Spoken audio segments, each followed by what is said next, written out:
বন্ধুরা, আজকে আপনাদের ছোট্ট একটা গল্প শোনাবো। গল্পটা হলো কি, এক ব্যক্তির একটা স্ত্রী ঘোড়া ছিল। তো ঘোড়াটা গর্ভবতী, বাচ্চা হবে। তো এমতো অবস্থায় ওই ঘোড়া নিয়ে বাজারে গেছে। বাজারে যাওয়ার পর ওই ঘোড়াওয়ালা 1 মণ চাউল কিনছে, কিছু তরি তরকারি সদাইপাতি কিনছে। কিনে নিয়ে বাড়িতে আসতেছে, তো ঘোড়ার উপরে বসে ওই চাউল ডাউল সব কিছু মাথায় করে নিয়ে আসতেছে বাড়ির দিকে। এমন অবস্থা দেখে মানে একজন জিজ্ঞেস করতেছে, কি ব্যাপার ভাই, আপনি ঘোড়ার উপরে বসেন, আপনার মাথার উপরে করে চাউল ডাউল সদাই পাতি নিয়ে যাইতেছেন, এর কারণ কি?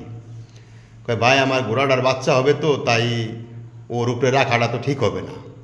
তো ঠিক এমন একটা গল্পের মতো বর্তমানে দেখবেন কিছু ডুয়েট ভিডিও বানায়, কিছু কিছু অশ্লীল মহিলা আছে যারা খুবই একেবারে খারাপ বিশ্রী পর্দাহীনভাবে মানে ভিডিও বানায়। হ্যাঁ, আমি ভাবলাম তারা বানাইতে পারে, ওরা পর্দা ছাড়া বা ওরা অশ্লীল জগতেরই লোক, ওদের মতো ওকে থাকতে দেন, ঠিক আছে। কিন্তু আমরা কেন তার মতো মানুষকে নিয়ে ডুয়েট ভিডিও বানাই? তা আমার ওই ডুয়েট ভিডিওকে আমার বাবা মা, আমার ভাই বোন বা আমার আত্মীয় স্বজন দেখতেছে না, তো তারা কি আমার কি খুব ভালো মনে করতেছে? আসলে এই ঘোড়ার গল্পের মতো এই সব ব্যক্তির আচরণ।